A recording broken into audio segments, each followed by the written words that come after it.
你买了红米 Watch 5，就永远比人低人一等，它甚至比便宜200的一个小米手环9 Pro 还要差。子品牌终归是子品牌啊！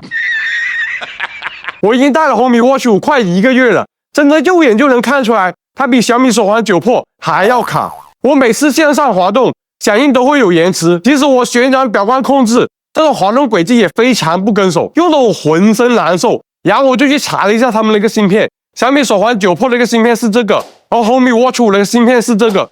这两串号码是不是看起来好像差不多？但是它们有什么不一样呢？简单一点来说，就是小米手环8 Pro 用的芯片就是跟现在一个红米 Watch 5的芯片是一模一样的。那就是说，贵了200块钱，你还用着上一年的一个芯片，这你受得了吗？红米 Watch 5有个最逆天的设计，就是它这个表冠的一个位置，它是在机身侧面正中间，而且是靠近手腕的。只要你有时候你的手弯曲撑着桌子，或者向后弯，就很容易误触，把小爱同学召唤出来。每天误触几率极高，而且最离谱的是，如果你刚好在刷视频，不小心把小爱召唤出来，你手机的声音就会从手表里面播放出来，手机强制被静音一段时间，这个声音居然不是和手机独立开来的，真的很难受。还有人说，谁有病会用手表来听歌呀？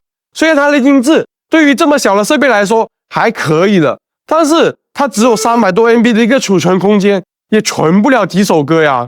如果我用蓝牙听的话，我的手机就在旁边了，我还有什么必要再去连接它来听歌呢？给大家听一下它的音质怎么样嘛，再决定要不要用手表来听歌。是谁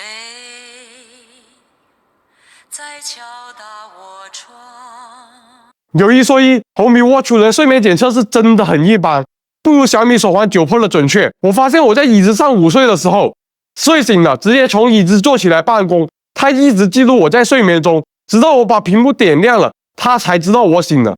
但是手环9 Pro 就没有这么离谱的问题，记录比它准确了很多。还有一个很多人吐槽的一个问题，就是不能回复微信，只能单纯看看消息。很多手表都支持语音回复微信的，它的硬件应该也是支持的。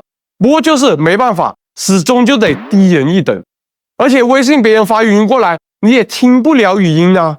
那它多了这个扬声器有什么用啊？而且给我看消息的一个体验也是极差的，每次弹出消息提醒的时间很短，刚想把手抬起来看，它就消失掉了。要是你坐着办公，突然间消息来了，想把手臂微微一转看消息，结果你就会发现根本看不了，它要识别到你把手抬起来才能把完整的消息显示出来。这个真的很抽象了，因为转动的幅度不够大，所以不会显示消息。其实你把手臂抬起来看，你会发现它的台湾显示有一定的延迟的。我感觉红米 Watch 5的一个线性马达可能也是比小米手环9 Pro 的要差，虽然网上找不到具体的一个型号，不过从我这段时间体验下来 ，Watch 5的马达震动反馈是比9 Pro 差了不少的。Watch 5更像温柔版的一个9 Pro， 早上的闹钟都未必能把我震醒，真的很难受，烦死了。可以接听电话，可能是我对这个手表最满意的一个功能了。有时候在外面走路，或者手上有别的东西拿着的话，不方便拿出手机，直接用手表来接听，真的很方便。同时它还自带录音功能，现在就业环境那么恶劣，大家都知道了，随时随地都可以录音，真的蛮方便的。Watch 5的扬声器和麦克风终于发挥它的作用了呀。不过问题来了，用手表录音它貌似不能导出啊，这你受得了吗？录了不能导出有什么用啊？虽然红米 Watch 5的外观挺好看的，整体的一个质感也很不错，但是始终摆脱不了低人一等的一个命运。要是你能接受各种配置的一个阉割以及优化一般的一个系统，那么你就可以选择它。